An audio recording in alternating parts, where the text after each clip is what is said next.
Hello, everybody. Welcome to today's webinar. I see plenty of people joining, so we'll just give you a few more moments to connect. A warm welcome to everybody, wherever you are in the world. So good morning, good afternoon, good evening. Please do connect your audio and, if possible, your video, at least for the panelists, so that we can see you. And once again, a warm welcome to everybody. Thank you for joining today's webinar, which is titled Building Capacities for an Eco-Friendly Future, the Importance of Green Skills. My name is Alex Howells, and I'm a Programme Specialist at the UNESCO Institute for Lifelong Learning. I'm the moderator for this session, for this webinar today. But before diving into the topic itself, I would like to provide you with a quick overview of what to expect today and as we move forward with this webinar series in the coming weeks and months. So today's event is the third in our ongoing webinar series on building green, inclusive and climate resilient urban communities, the Learning Cities approach. This series features 9 monthly webinars on the road to the 6th International Conference on Learning Cities, ICLC 6, which will be held in the city of Jubail in the Kingdom of Saudi Arabia from the 3rd to the 5th of December this year. The theme of the conference itself is Learning Cities at the Forefront of Climate Action. So this webinar series is designed to pave the way to ICLC 6. In line with the topic for the conference itself in December, we will cover a broad thematic scope over the course of this series, from green skills and digital learning for climate action, to countering climate disinformation and rethinking our relationship with nature. And I would invite you to explore all of these topics on the UIL website, where we have a page dedicated, just posted by my colleague Katie in the chat. We have a page dedicated to the series, and you can look at each theme each month and explore the topics in a bit more detail. So the overarching objective for the webinar series as a whole, which is proving successful so far, is to bring city representatives together, as well as other stakeholders working on lifelong learning and climate action, to exchange experiences, learn collectively, and support sustainable action. And I'm very pleased to say that today we can look forward to some fascinating contributions. So first of all, we'll hear from Ms. Hei Kyung Chun, Technical Officer for the Skills and Employability Branch in the Employment Policy Department of the International Labour Organization, ILO. So she will share with us an international perspective on the importance of green skills in a contemporary world, in the modern world. We will then have presentations from 3 learning cities representing 3 different world regions. So I'm pleased to announce that we have the city of Manchester in the United Kingdom of Great Britain and Northern Ireland joining us, one of our new member cities this year. We also have the city of Sukhothai in Thailand. Very nice to see you. Thank you for joining. And Villa Maria in Argentina, a very experienced member of the GNLC. So following the presentations, 4 in total, we'll then proceed to a discussion with questions from you, the audience. So please, as you're listening to these presentations, do post your questions and reflections using the Q&A feature, the Q&A function, and we'll gather a few of those to feed into the discussion later. Just a few technical details before we move into the presentations. First of all, the Zoom event is being recorded and will subsequently be shared on our website. So if you find the discussion particularly enlightening and you would like to share with other stakeholders, there will be a link that you can forward. As I mentioned, you can use the Q&A. You can also use the chat box to share questions and reflections. If you want to direct a question to a specific panelist or for a particular city, please do so using the Q&A function. And interpretation is available in multiple languages. And with the support of several of our partners through the GNLC, we're pleased to be able to offer interpretation in Arabic, French, Spanish, Korean, and Chinese. And I would just like to say a very big thank you to our strong partners in the network for supporting us with interpretation. To enable interpretation, if you look at the bottom of your Zoom screen, please click on the interpretation button, which looks like a globe. Then choose the language that you would like to hear. And please do take a moment to check this now, because we will have a presentation today in Spanish. And during that presentation, you will need to enable English interpretation. But I will remind you of that later on. And yes, just to add to the thank you that I gave there, I would like to name our partners providing interpretation. For Arabic, we have the Regional Centre of Quality and Excellence, RCQE, under the auspices of UNESCO, located in Jubail, the Kingdom of Saudi Arabia, the city that will host the ICLC in December. Korean interpretation has been kindly provided by the city of Goyang in the Republic of Korea. And Chinese interpretation is provided by the Shanghai Municipal Institute for Lifelong Education in the People's Republic of China. Thank you once again. And without further delay, I would like to now hand over to Ms. Hei Kyung Chun, Technical Officer with the International Labour Organization. So, Ms. Chun, you have 8 minutes. And I would invite you to please share your PowerPoint or let us know if you would like us to do so. Thank you very much. The floor is yours. Thank you, Alex. Good morning, good afternoon, and good evening, everyone. I don't know if you can see my screen well in full screen mode, or do you see a presenter's mode? We see the presenter mode. Okay, I'm just swapping. Do you see it properly now? That's perfect. Thank you. Perfect. Thanks. Thank you so much. It's a great pleasure to make presentation on behalf of the ILO today on skills development for a greener future. And thank you very much for the invitation to the ILO. As I have very limited time and a lot to say, I'll go straight into the point. So my presentation will unfold in answering three questions. First of all, why skills development matter in the context of green transition? Second, what kind of skills do we need for a greener future, which is like the hot topic at the moment? And third, then in order to equip all our workers, the current and future workers, what are the areas, policy areas, and what do we need to do in a simple way? So to answer to that questions, I'll go through some global policy context, look at some of the figures from our ILO's global research, also looking at what are the different types of skills that are demand, and also see the Greening TVET and skills development tool, which was actually developed by the ILO.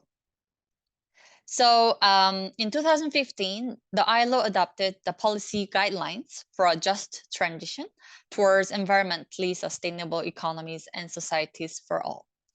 This guideline, we call it just transition guideline, provide direction and framework on how we can tackle climate and environmental challenges while advancing social justice and promoting decent work creation. And in order to do that, there are different policy pillars that are recommended and that are promoted. And skills development and active labor market policies are highlighted as key policy area, one of the key policy areas to address the environmental, economic, and social sustainability. And last year in 2023, the resolution and conclusions adopted by the 111th session of International Labour Conference endorsed this ILO Just Transition Guideline, highlighting the importance of skills development and lifelong learning, including work-based learning, its key role for advancing the just transition. So given that global context, the ILO has conducted the very first global research on skills for a greener future. It's based on 32 country studies, and I'm sure there are many countries that are included for the participants participating from different countries.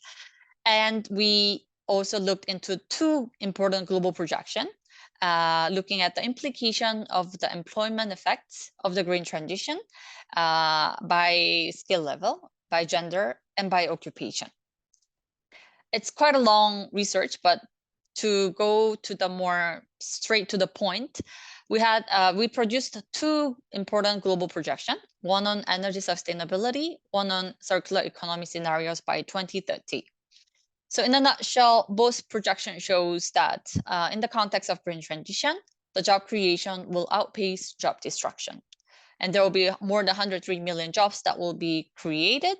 But at the same time, we shouldn't forget that there will be 78 million jobs that will be at risk of losing their jobs. For those jobs that will be newly created, of course, we need to train the new workers to be able to tap into the newly created job opportunities. But at the same time, many of the jobs that are at risk of destruction, workers could be relocated through some reskilling and upskilling within the same occupations into the growing industries in the same country. So here is the importance of investment, definitely in reskilling and upskilling the workers. But another important aspect is that there are also more than 24 million jobs cumulatively in both scenarios that will be destroyed if workers are not reskilled into new occupations. For example, many countries are phasing out the coal mining sector, and the coal miners will not be able to find jobs unless there is a investment, there is a subsidy, and there's a retraining measures targeted for those coal miners. And we also looked into the gender outlook. As you can see, the job creation will be happening mostly at the occupations that are held by male. And also destruction will be also happening more on the male dominated occupations.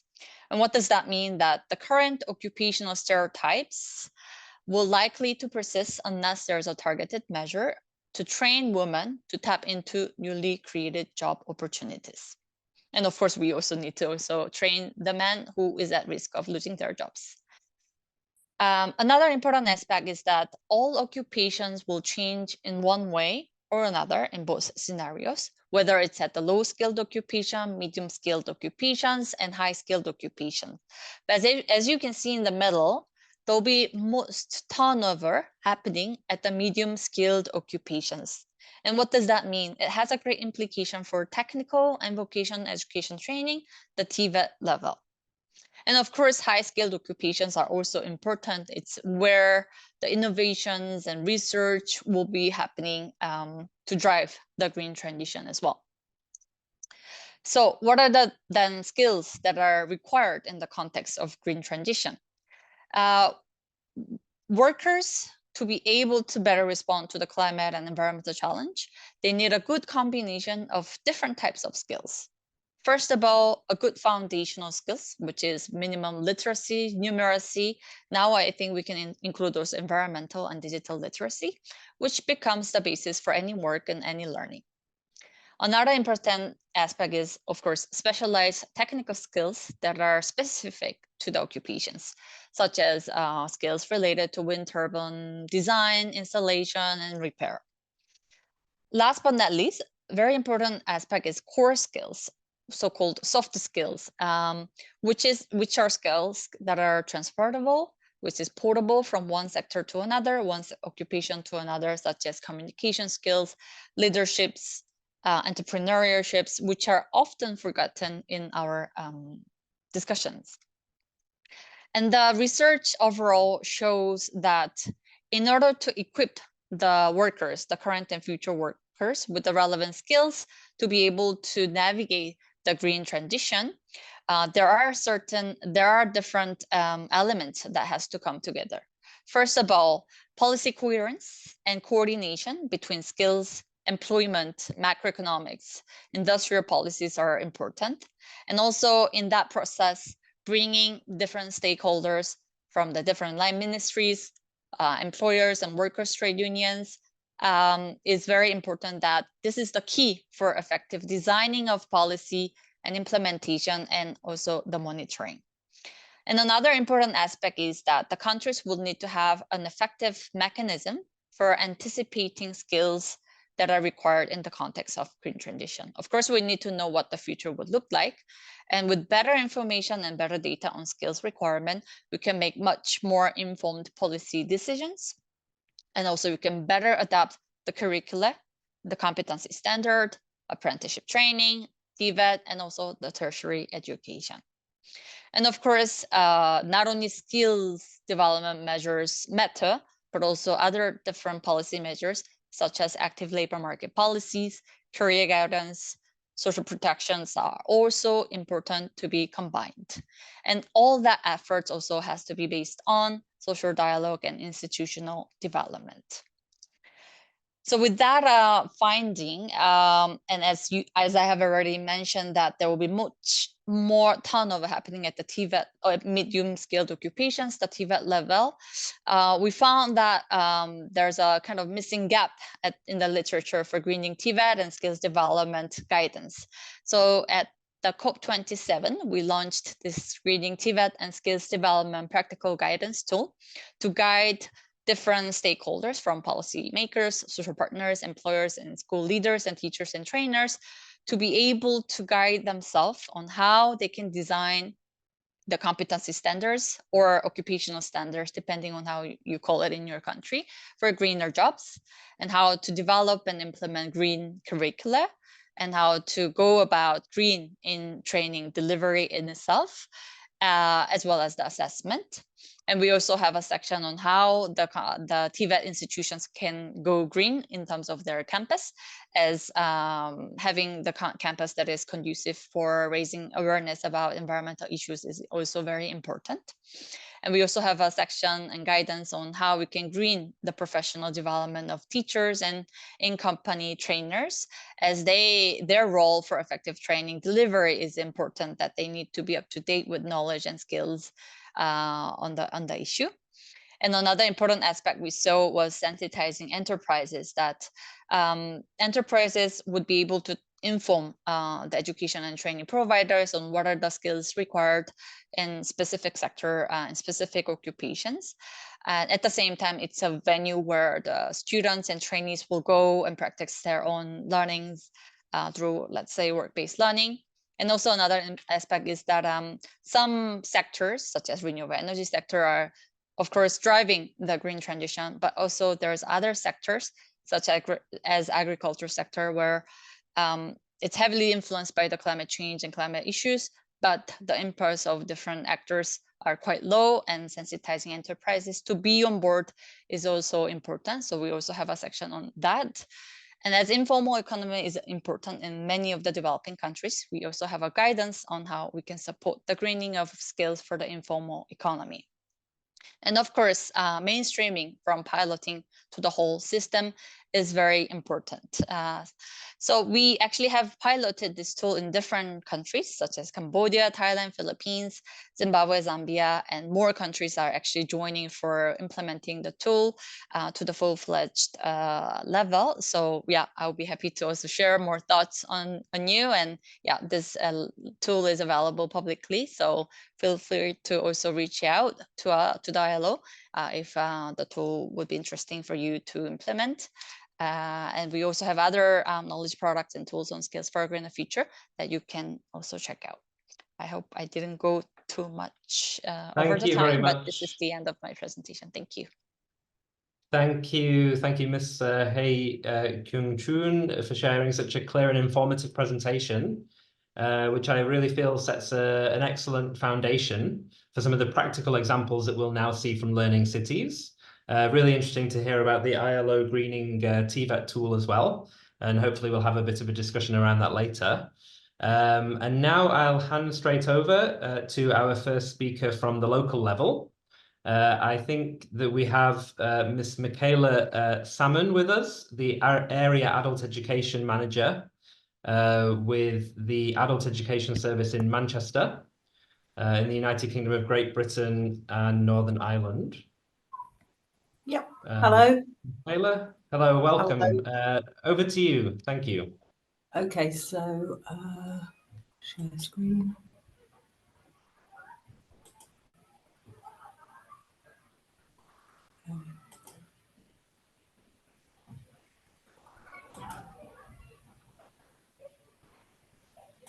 Right, I think I'm doing this right.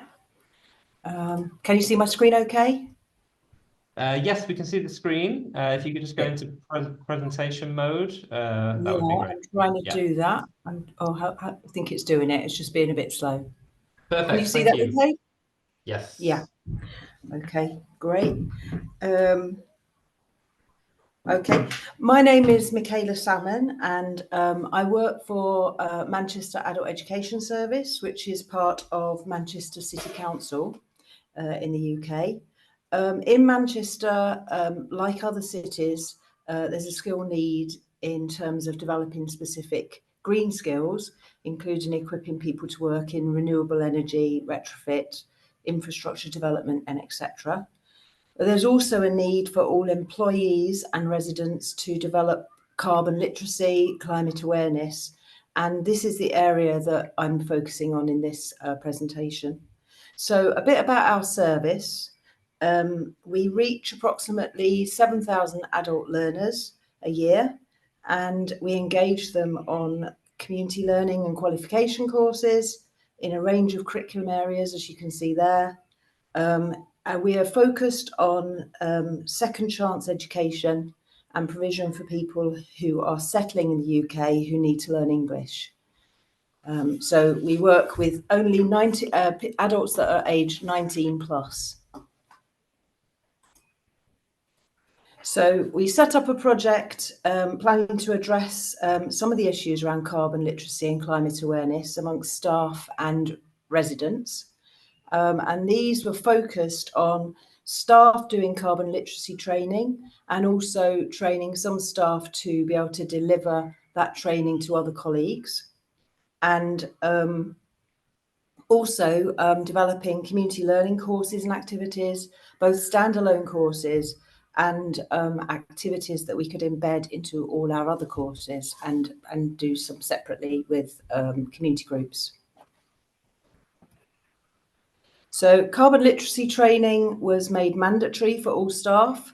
There's a team in the Manchester City Council who developed the training package, and then we further developed and adapted, extended it for our teaching staff in order to for them to be able to support them to embed sustainability into their courses.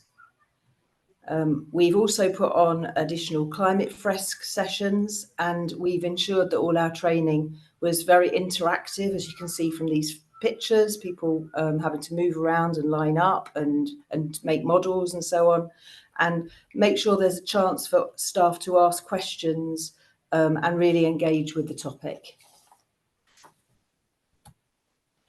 133 staff completed the training in the first year, and we got 9 members of staff who became trainers. We asked staff to make a pledge at the end of the course, and you can see some of the pledges here. So there were a lot more of these, obviously, just to give a flavour. The second strand of our project was around training Manchester residents. So we developed a short six session course, and 56 people completed that in the first year. The course, it was called Sustainability and You, and you can see this is a poster for one of the courses that we had. It covered food and shopping, energy, travel, clothing, and community action. And with the cost of living crisis, there was an additional emphasis on saving money and being more financially efficient, as well as being environmentally efficient. And we ensured that groups could inform the content in the first session, because we developed more materials than could be covered in the 6 weeks, but that meant that then we can bespoke it to each group and what their interests are. There's just some examples of some activities from the learners creating visual images and maps of issues, and interactive quizzes to encourage people to think about small steps they could take in their own homes and their workplaces.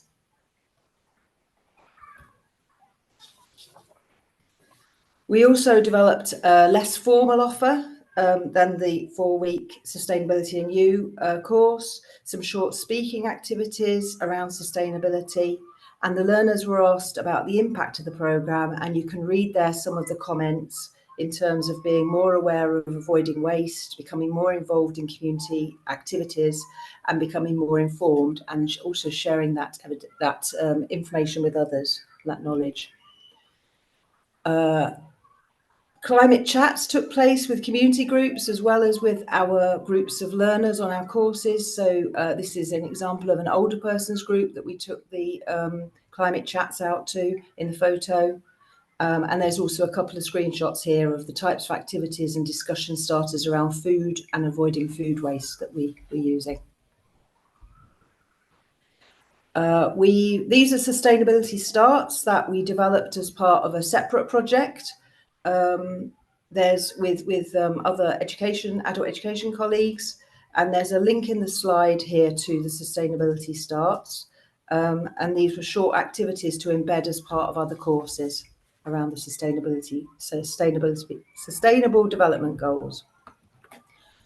And this is right at the end. There are a few photos of some practical community activities, including growing salad, working on a shared garden at one of our centres in order to grow food, litter picking and clothes swap.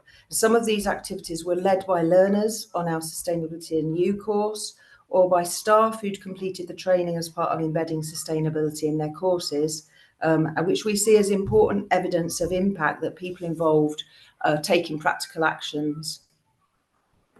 So that's my presentation. Hopefully I haven't run over. There's my contact details, and those are my colleague from our work and skills team, Simon. Thank you very much, Ms. Michaela Salmon from Manchester in the UK. That was a really insightful presentation, and very pleasing to see how you work across diverse spaces within Manchester and with very different target groups, including educators, older people, local community groups, and I think really embodying that whole aspect of being a learning city, where you extend learning to all spaces within the city. So I hope that we can talk a bit more about those aspects of carbon literacy and sustainability later on. Thank you once again. And now I'll hand over to the second of our 3 city presentations. We're going to hear from Ms. Wittia Pitungnapu in the city of Sukhothai, Thailand. So she is the Deputy Dean for Academic and Research Affairs. And so that's at the at Naresuan University, and I apologize if I mispronounced. It's okay. Yeah, it's okay. Thank you. Thank you. You have 5 minutes. Over to you. Right. Good afternoon, good evening, good morning from everywhere. First of all, I would like to thank to the UNESCO Institute for Lifelong Learning. As I would like to share the project. Actually, it's a small project operated in Sukhothai city in terms of building capacity on climate resilient design for our craft enterprise. As let's say, is it? Can you? Oh yes, sorry. Yes. As you know that Sukhothai is located in the north region of Thailand, and it is the first kingdom of Thailand. And Sukhothai is not only the heritage site, but also we are rich in tangible and intangible heritage as well. And the city never been stopped moving beyond its heritage. As you know that since 1991, we are focusing on the tangible historic park of the UNESCO World Heritage Site, and the outstanding of universal, outstanding universal value of this ancient town is living with water. You will see the ancient town was decided with the water, not only in terms of the irrigation system, but also the ancient town dealing with the drought and the flooding in terms of the water system management. That's why we focusing to build up a knowledge hub by climate resilience design by integrate that with the local wisdom of Sukhothai and its legacies together with our global challenge of climate resilience in the near future as well.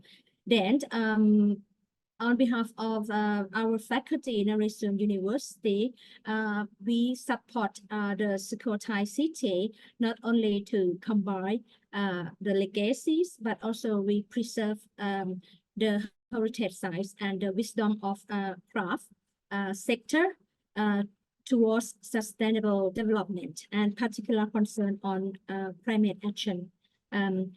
As you know that we have been the creative city since 2019, and 2 years later we try to integrate our city opportunity by promote the craft sector and creative sector to be a lifelong learning for craft village in Sukhothai.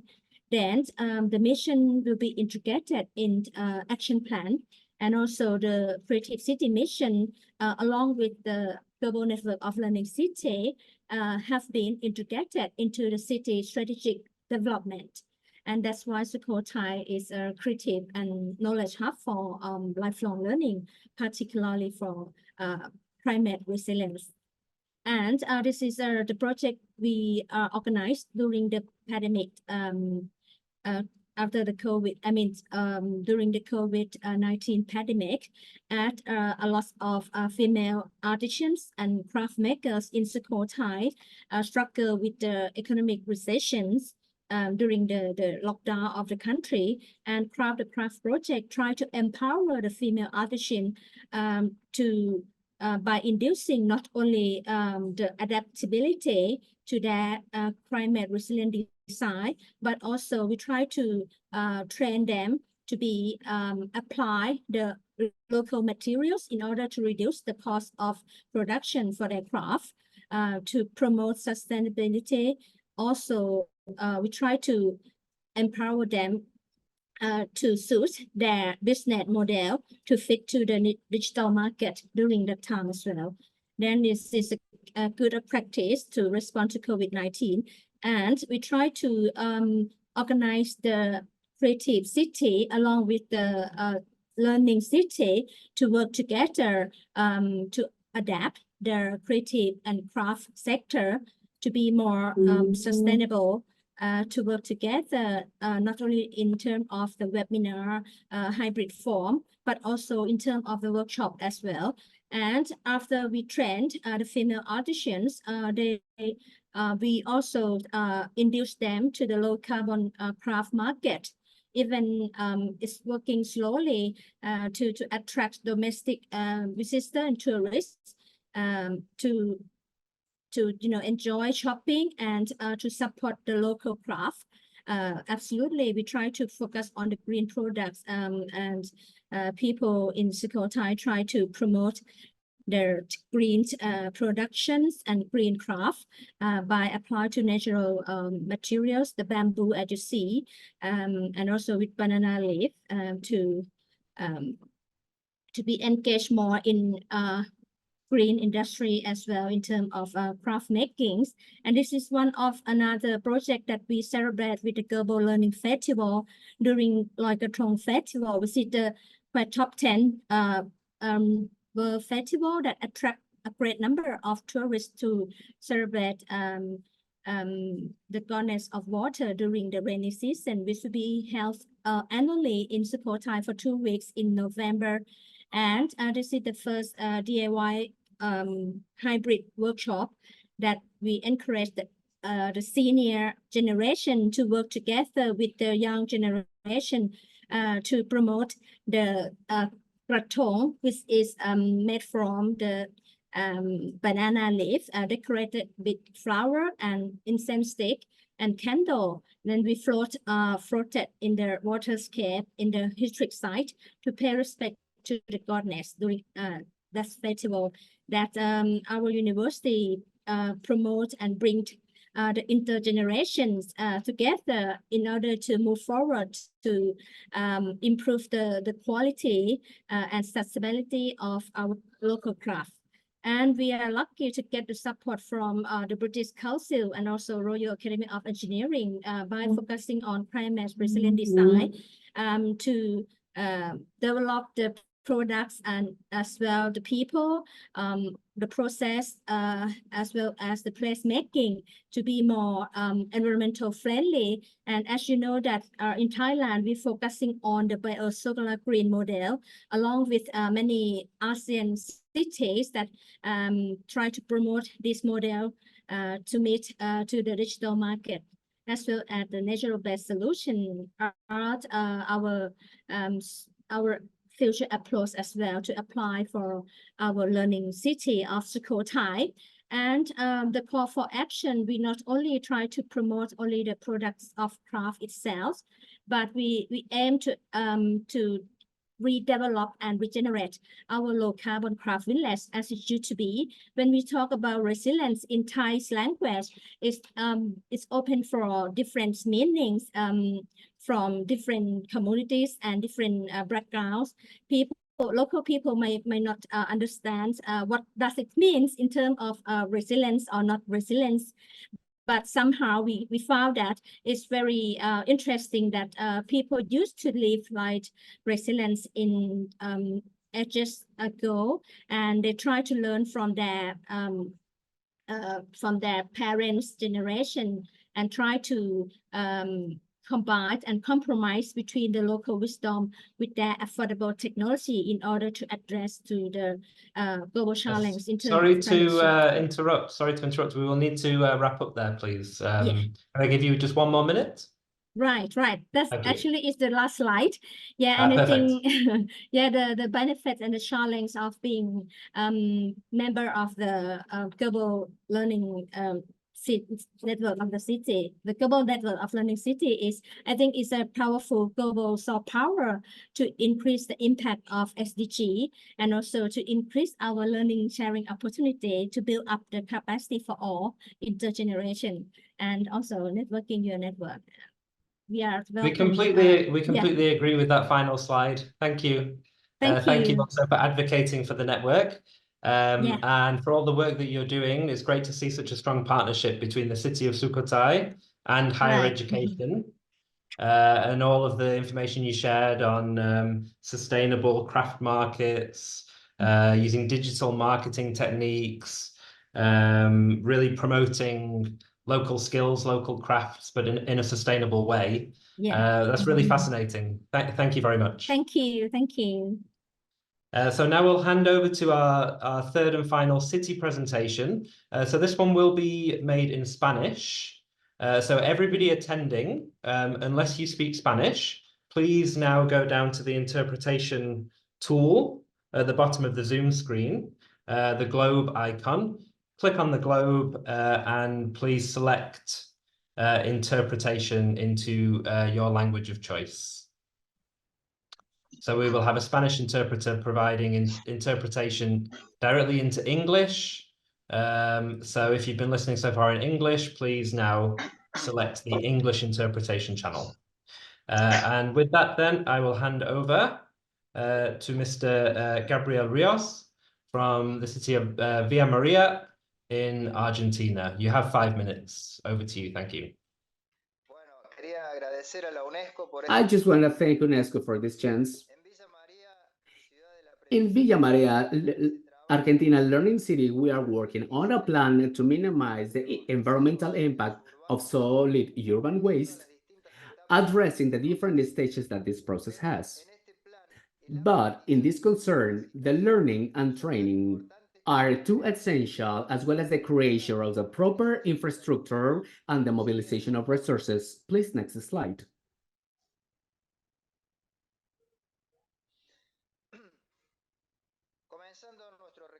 Starting our run by the final deposition, we can say that by financing of BID and own resources and the national resources, we concluded the works of the Center of Environmental Management in a 30 acres land to provide Villa María and Villanueva on location to retrieve and the proper final deposition of the solid urban waste. It has a plan of classification, 5 plans of treatment. Trabajo a diversas cooperativas. También se construyó un centro de promoción familiar para 50 niñas y niños de los trabajadores del centro y sus alrededores. El área de saneamiento es de 60.000 metros cuadrados con 3.450 metros cuadrados edificados. Allí se recepcionan 110 toneladas por día de residuos, de los cuales se recuperan 35 toneladas. Previo a la llegada a este centro, se trabaja en estaciones intermedias para lograr reducir y reutilizar la mayor cantidad posible de residuos y generar conciencia y compromiso ambiental. Es el caso del Centro Urbano de Gestión Ambiental, donde los vecinos pueden acercar sus residuos separados. Allí se reciben plástico, vidrio, metal, cartón, papel, tetrabric, siempre limpios y secos. Una cooperativa de mujeres recepciona los residuos, los clasifica y separa para su posterior comercialización. A su vez, también se brindan charlas que enseñan y promueven la separación domiciliaria de residuos a los vecinos. En este sitio se produce madera plástica, compost, se recolecta aceite vegetal usado y se brinda educación ambiental, habiendo recibido, por ejemplo, en el año 2023, alrededor de 20 contingentes de distintas instituciones de Villa María y Villanueva, como escuelas primarias, secundarias, consejo deliberante, consejo de niños, centros vecinales, consejos estudiantiles, estudiantes de la licenciatura de Ambiente de la universidad y vecinos particulares. Otros proyectos de la ciudad contribuyen a la concientización y a las acciones de reducción y separación que optimizan el trabajo de los centros antes descritos. Los programas Escuela Recicla y Clubes Verdes, que constan de capacitaciones a las instituciones educativas y deportivas para que los estudiantes y alumnos puedan recolectar cartones, papeles, metales y plásticos y depositarlos en las campanas colocadas en cercanía de cada institución. Son 25 juegos de campanas, 56 en total, colocadas en inmediaciones de las escuelas. Los clubes reciben a cambio una compensación económica. También se realizó una encuesta y visita a cada recuperador urbano que trabaja en basurales y áreas urbanas, porque parte del plan de tratamiento de los residuos consiste en el cierre de basurales y su reemplazo por rellenos sanitarios, poniendo en riesgo la fuente de ingresos de personas que trabajan allí. Por esto, se apunta a generar iniciativas para que los recuperadores mejoren sus condiciones de trabajo y al menos mantengan los ingresos que obtenían antes de la implementación de proyectos. Se realizaron 2 capacitaciones a un total de 28 personas sobre higiene y seguridad laboral. Además, se les entregó indumentaria de trabajo para su seguridad, guantes, chalecos reflectivos. Se realizaron actividades para organizar y planificar capacitaciones, así como apoyo escolar a sus hijos, articulando con áreas de salud y prevención para atender a problemáticas personales de los integrantes de las cooperativas. Se los asesora para lograr un sistema de comercialización colectiva con los residuos recolectados por los recuperadores urbanos. Con el propósito de impulsar acciones que activen la transición hacia una sociedad más sostenible, se creó recientemente el Instituto Libre del Ambiente. A través de él se organizan canjes saludables en los distintos barrios de la ciudad, charlas y capacitaciones sobre la gestión integral de residuos en las escuelas primarias y secundarias y mesas de trabajo con las industrias y los grandes generadores con el propósito de aprovechar los residuos reciclables y mejorar el rendimiento de nuestro centro de gestión ambiental. También se busca fomentar la economía y generar oportunidades de trabajo con propuestas como la Feria de Economía Circular Textil. Estas son algunas de las acciones de Villa María para crear competencias ecológicas y mejorar la sostenibilidad de la ciudad y la región. Muchas gracias.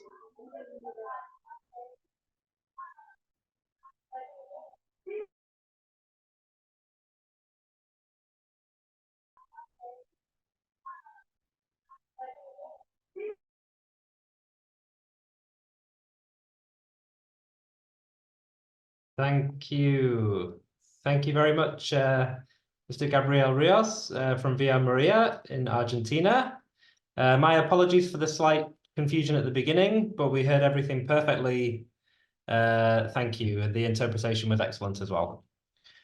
So with that, then, I would like to once again thank all presenters. We have concluded the formal interventions for the webinar across the ILO, the City of Manchester in the UK, Sukhothai in Thailand, and Villa Maria in Argentina. And so now we have around 10 minutes for more of a discussion.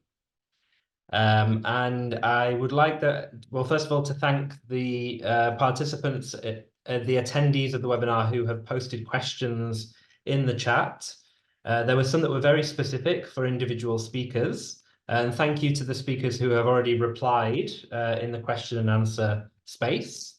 There are a few open questions, so I will raise them, some for all speakers and some for individual speakers.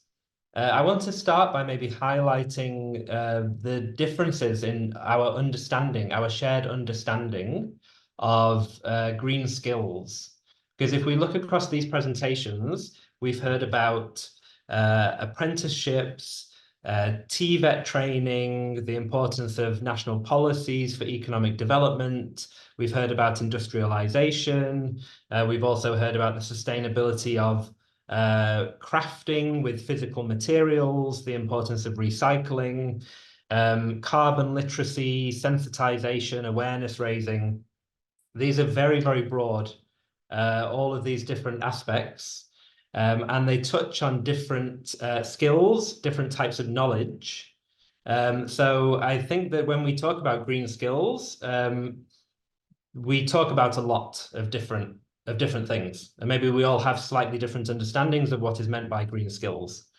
And so one of the questions in the question and answer area touched on this. So a question from Min Chu said, do you believe that we have different understandings of green skills, of what is meant by green skills in different countries, because of the prevalence of different industries, as well as different levels of development?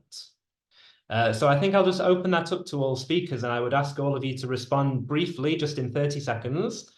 Do you see your understanding of green skills as very broad or very narrow? And do you think that your understanding is unique to your country? But to start with an international perspective, I think I'll hand this one over to Ms. Chun from the ILO. What's your take on all of this? Thank you.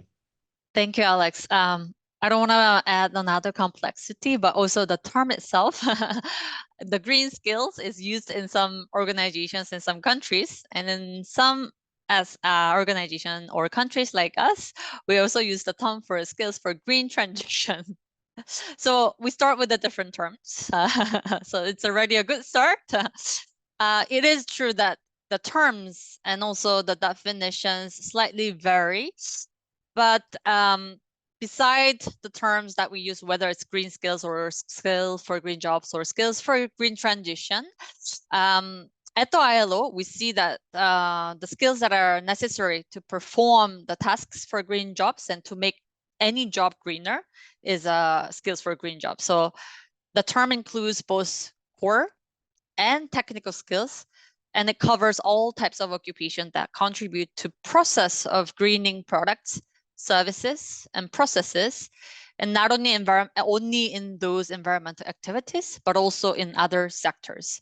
And more, I think there's at a global level, more and more, there's a conversion of coming into this more or less more broad conceptual agreement, but at the same time, there isn't any international measurement that specifically specify even the green jobs. So yeah, there's a big challenge for that measurement. Thank you, Alex. Thank you very much. Thank you. I think you really concisely summarized the global debate and global conversation. Thank you very much, Ms. June. So then I would allow Ms. Salmon, if still with us from Manchester, your understanding of green skills. Thank you.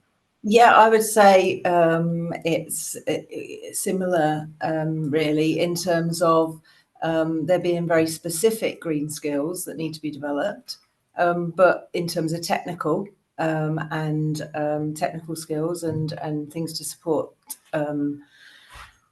you know, different initiatives and things like that. But there is also the kind of wider understanding. It's really it's that in a way everybody needs to have those green skills. You know, as in like an awareness and being able to, it's got to go right across all organizations and all employers. So it's an important employability skill for people to have. Thank you very much, Ms. Salmon. Thank you. So then maybe back over to the city of Sukhothai, your understanding. You had a very practical, I think, a very practical presentation on crafts. Among other things, but what's your take on the discussion? Right. In case of Thai context, we have two dimensions of green skills that we try to encourage the local community to be engaged with the project. The first one is in terms of the traditional ecological knowledge, or we can the indigenous wisdom or local wisdom that's basically based on the natural base to reduce the environmental degradation or the environmental impacts. You see the sense of traditional wisdom. Yeah, and another aspect when we talk about the green skill, we focus on the new advanced green technology that will be another tricky aspect in developing country, because somehow we try to combine the local wisdom with the affordable technology, dependent on the different contexts. But in terms of the Thai language, it's a challenging to determine what the understanding of the people interpret the green skill or the green approach in different ways. Right. Thank you very much. I do appreciate the your highlighting of traditional knowledge as well as those more technical skills, which would also fall under the umbrella of green skills. Thank you very much. So then over to Via Maria.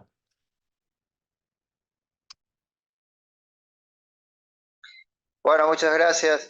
Sin ser un experto, sí creo importante resaltar que en las ciudades del aprendizaje, como es el caso de Villa María, nosotros destacamos el componente de aprendizaje que tiene este tipo de habilidad. Creemos que es un gran desafío para nuestras comunidades siempre visualizar las consecuencias que tienen las acciones. Las acciones pueden ser muy buenas en sus objetivos o incluso en sus consecuencias económicas de desarrollo, una ciudad que crece, que da nuevas oportunidades, pero siempre tienen consecuencias también ambientales o consecuencias sociales. Entonces es un aprendizaje que tenemos que hacer cada uno de nosotros, minimizando el impacto de esas consecuencias o incluso dejando algunas actividades, renunciando a ellas, y ese impacto es irreversible. Estamos en ese camino de aprender como comunidad que el desarrollo no puede ser ilimitado y sin tener en cuenta esto, sino que tiene que ser sostenible. Estamos en ese camino de aprender y de hacer comunidad desde este concepto. Thank you very much, Mr. Rios. The important point there about ongoing learning and how, yes, it's really a continuous exercise, very much tying into, of course, our philosophy, which the city of Via Maria knows very well through the GNLC, lifelong learning for all.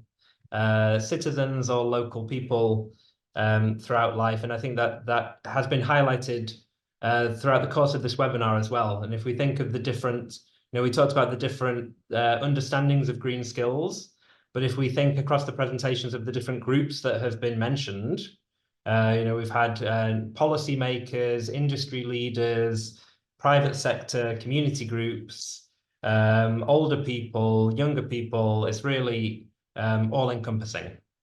So I think this topic is huge, and it's one that, of course, will continue to be discussed, I think, with increasing momentum as we face the effects of climate change. And so we will need to, unfortunately, bring this webinar to a close, but there's so much more to discuss. I would invite you to continue to join this series every month. Before concluding, I want to just thank all of those people who have posted questions in the chat. Just to mention a few which we won't have time to get into now, but can hopefully follow up on after the webinar, maybe by email or through the website. There was an interesting question from Amanda Anderson asking about how you engage with different faith-based groups in the community. So perhaps how you tailor your provision of green skills according to different faiths and different religious convictions within the community. There was a question from Lei Santiago asking specifically about Sukhothai and how you know that your strategies have been effective. So how can you actually gauge that people's awareness has improved? Something to maybe discuss another time. And another interesting question from Artena Ungoyen, asking about local businesses and supporting the development of scientific knowledge for local businesses, including through research and development to improve their understanding and capacity for green skills. And then there were a few more. I won't go through all of them, but thank you also for questions from Uganda and several others. We really appreciate the enthusiasm and the active engagement. But with that, our webinar is now coming to an end. Thank you to all presenters in particular for really inspiring, succinct, and yet very thorough, very comprehensive presentations from different world regions and from the global level, courtesy of the ILO. So thank you as well to participants for your active engagement, for all of your questions. Thank you also to the team here at the UNESCO Institute for Lifelong Learning, particularly my colleagues Paolo and Katie, who have been really instrumental in keeping this series, well, first of all, ensuring a successful start to the series and keeping the momentum going from month to month. We have, as I mentioned at the beginning, monthly webinars leading right up to December. The next one will be on Wednesday, the 19th of June. So please mark that date in your calendars, Wednesday, the 19th of June, at exactly the same time as today, which is 1 p.m. Central European Summer Time. The topic of the next webinar will be how digital learning can promote climate education in urban communities. So we're focusing in the next webinar more on digital learning. Please do visit our website. You will find, as I mentioned, a link to the recording of this webinar so that you can further disseminate and promote and continue the discussion. And with that, I wish you all a very nice morning or afternoon or evening, wherever you are. Thank you once again for joining, and we will see you all on the 19th of June. Goodbye. Thank you. Thank you. Bye-bye, everyone. Thank you. Bye. Thank you. Gracias.